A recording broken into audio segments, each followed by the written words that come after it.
Yo, what's up? It's me, Brandon, trying to give you guys a comic book review. So here we go. Superman, Son of Kal-El, number 5, the gay issue. Yes, this is the gay issue. Why, you may ask?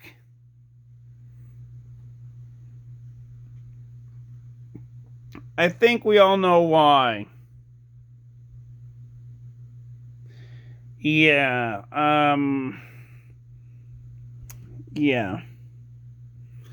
I think we all know why. Basically, this little character, I don't care his name, nor do I care about him, is lovey-dovey with Superboy. And Superboy is lovey-dovey with a normal human-looking male figure. I care less about his name because it just doesn't ring a bell to me. It's not familiar like Superman or Batman or Lobo for that matter. It just does not have a familiar tone to me. So that's why I'm calling, this anonymous male person as just anonymous. It's an anonymous an anonymous male person. Let's just say. So yeah, this anonymous male person is lovey-dovey with Superboy, and Superboy is lovey-dovey with him. Basically, meaning, in the issue they both kiss, and it's kind of awkward. As a straight male, like me, would say, it's kind of awkward, but I don't mind it being there. I just feel like it's awkward for us straight guys who love women to be looking at this shit. I just feel like it's awkward. But that's just my straight-minded opinion. As a straight male. But what do I think about this entire issue? Besides that, I think it's great. There are some humanistic things that Superboy has done that Superman has never done before. That I really like as a superhero. He saves a bunch of people from drowning in England. He goes and finds a person from Costa Rica, and he technically broke an arm of one of the jaywalkers, I guess, in Metropolis or something. But that was because of his powers and speed and whatnot. But yeah, this is a good book so far. I just really wish that they didn't lean heavily onto that one side, which they kind of did, but they didn't. It's kind of awkward to say, but they kind of did, but they didn't do it as much as I thought it would be. So, I'm just saying, as a straight man, it was just kind of awkward seeing two boys kissing each other. But you know what? I don't mind representation. That's fine. Great. Awesome. We need more representation. I just feel like they should have done other things other than, a page of Superboy kissing this anonymous male person. But yeah, this, to me, will be a 5 out of 10. This is just awkward to read, but it was okay for the most part. Fear State, number 117 for Batman. Oh my god, was this fucking awesome as all hell. I cannot wait for issue 118 to come out. By the way, DC, you should be putting the renumbering back to Batman. I really want to see the 800s again. I really want to see his original numbering again. You did it for Batman Detective Comics, and you did it for Action Comics, okay? Please do it for Batman. And then after you do Batman's renumbering, do Superman. You already did it for Wonder Woman. Why can't you do Batman and Superman? For Christ's sakes! But yes, this was a great issue. I mean, so good. It was intense. Intense. And I loved it. It was so intense. The conclusion was great for that issue. 10 out of 10. Oh, and by the way, this cover and this cover are put together covers. Meaning you have 2 or more issues and you slide them together and it makes a brilliant picture. So yeah, this issue, Nightwing 86, was a really good issue. Why? Because the Batgirls are in it. And my God, it was so good. It was so good. The editing of the dialogues, the plot, the story, the action was great. I will give it all a 10 out of 10. Hard 10 out of 10. Dark Knights of Steel #1 was really interesting. It was a great book. I'm excited to see where issue 2 takes off. But I really thought it was okay. It was not bad, but it was somewhat okay, and I was pretty happy with it. So, yeah, I cannot wait for the next issue. 10 out of 10. Nubia and the Amazons, #2 out of 6. Was pretty predictable. Why? Because the ending was pretty goddamn predictable. Yeah.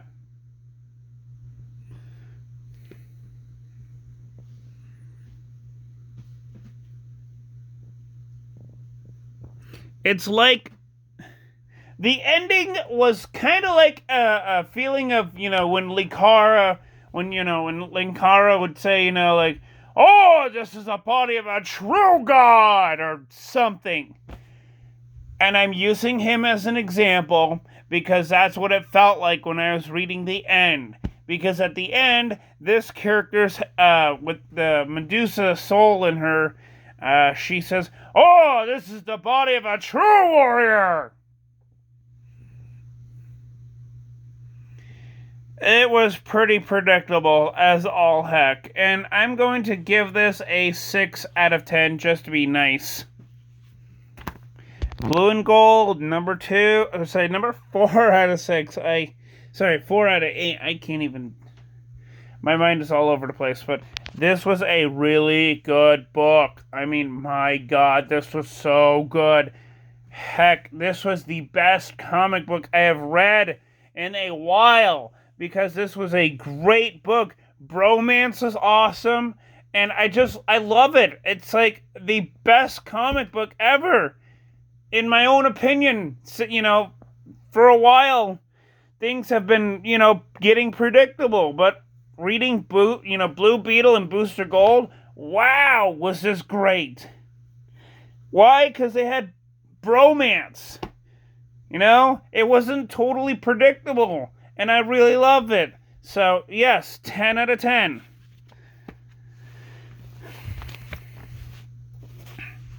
Aquaman, The Becoming, number 3 out of 6. Was pretty okay, in my own opinion. This was okay because, well, at the end there's a plot twist, and I really love it. And I cannot wait to see what unfolds in the next issue. Other than that, this was a great comic book, and I will give this a 6 out of 10. Batman Foundation Fortnite was really damn awesome. I mean, holy hell! This was awesome. Why? Because the ending was suspenseful. Because they used the Batman Who Laughs, which, he was used last time in Death Metal and got his ass kicked by Wonder Woman, big time. And they haven't used him since then, and I thought this was a really good idea to reintroduce the Batman Who Laughs to newer people who've never read the Batman Who Laughs miniseries or Death Metal and Metal. For Dark Knight's Metal and Death Metal. This was a good book, and I am excited to say that I will definitely give this a 10 out of 10. Batman the Authority special with Superman. Oh, this was a great book, but my favorite character gets butchered in this, and it's Telos. No, joking. It's, what's his name?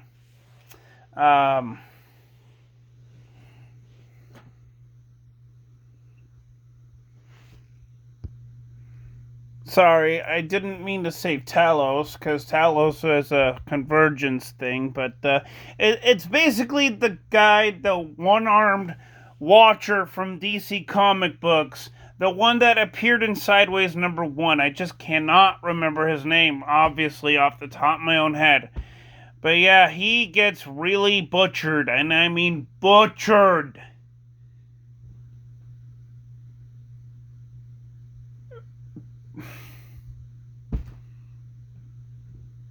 I mean, I don't really know what else to say, but it was just horrible. Like, the comic book's not horrible, but the way that they killed off one of my favorite characters from DC, but I just cannot remember the name, obviously.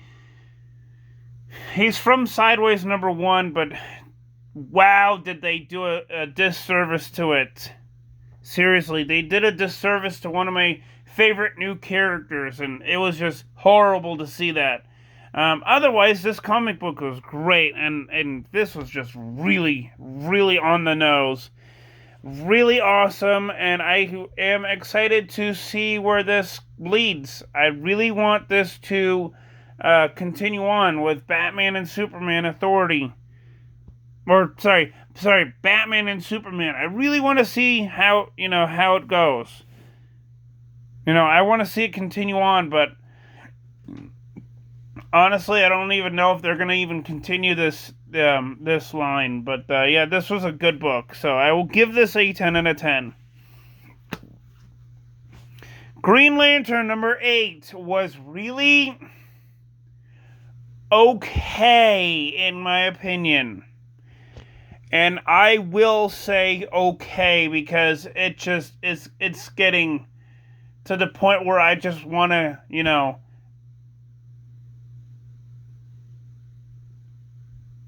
I just want to see it improve, and it's not doing it as fast as I could, as fast as I could have thought it would, be. But I mean, it's improving slightly, but not really as fast as I would like it to be. But this book was okay, in my opinion. It kind of sucked on things, but you know what? That's what comic books do nowadays. They suck on different aspects and ideas, and they don't, recover from it easily. But this one is kind of improving slightly. I really wish that the writer could just get his high horse off of hating Hal Jordan, because Hal Jordan was fucking awesome in the 90s. Let's be honest. He was fucking awesome in the 90s. He's fucking awesome when Jeff Johns wrote him and made it so that he would be an awesome, Lantern. But this version of Jeff doesn't care about Hal Jordan. And it's really pissing me off. Because Hal Jordan is my third favorite character of the Green Lanterns. I'm sorry, but John Stewart is last on that list. I like Guy Gardner, Kyle Rayner, Hal Jordan, Jon Stewart.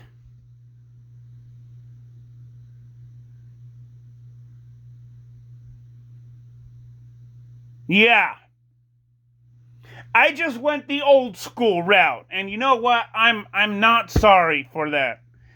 My new favorite Lanterns, Jessica Cruz and Simon Baz, they're not even, well, Jessica Cruz isn't in the, she's not even in this issue, and Simon Baz gets like a mentioning or two, panels at least, maybe pages. But what am I to do? I don't care for Sojourner Mullen. I don't care about her. I read her solo issues. It was fine. Not great, but it was fine. At least. But this, no. And like I said before earlier, it is improving slowly. But it's there, but slowly. And whoever the writer is, get your high horse off of Hal Jordan. Put Hal Jordan in the oncoming issues. Put him in there. Even if it's a backup story, I'll still read it. Just put him in there. Please. Us Hal Jordan fans need to see more Hal Jordan in there. Because it ain't about Jon Stewart, that's for damn sure. But yeah, I am not sorry when I went down the old school route of Green Lanterns. I am sorry. I'm not sorry that I did that. I love Guy Gardner because he's awesome. I love Kyle Rayner because he's an artist and his drawings are cool. I love Hal Jordan because he's brash and brave. And I like Jon Stewart because he's the other person in the Green Lantern Corps that I have to include on my list. Plus, he's an architect, which is great, I guess. I'm not really much of an architect kind of guy, but whatever. All in all, I'll give this issue a 3 out of 10 because it's slightly improving.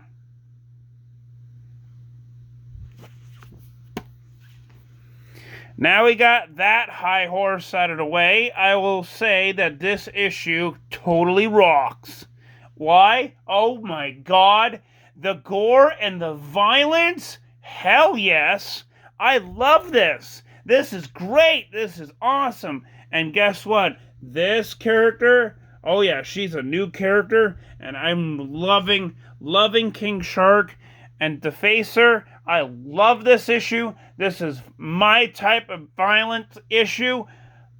I freaking love it.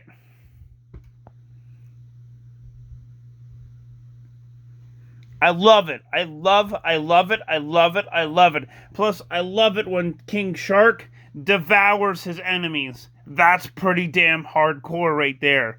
And I will give this particular issue, a 10 out of 10. Suicide Squad number 9. This was magnificently awesome. Why? Because Ambush Bug's in it. And if you don't know Ambush Bug, he's the DC version of Deadpool. Without the killing. Yeah, DC already made a version of Deadpool. Yeah, mind blown. I know, right? Mind frickin' blown. Why? Because, well, he can break the fourth wall and he can teleport. Among many, many, many other superpowers. And I love Ambush Bug because Because, you know what happens? I'll tell you what happens. Amalgam Comics got a reference. And if you know Amalgam Comics, you know. You know what I mean. You know. You know. But yes, this was awesome. This was great. Amalgam Comics gets a reference. Fuck to the yeah. I'm going to give this dang issue a 10 out of 10. Why? Because the fact that Ambushbug mentioned Amalgam Comics, which has not been in use for DC or Marvel since the late 90s, that bumps it up to 10 out of 10 easily. Plus, the story and the art was fantastic. The way that Ambushbug pissed off Major Force, fantastic. Oh my god, this is a great book. 10 out of 10. So yes, please like, subscribe, and I'll see you all in the next video. Peace.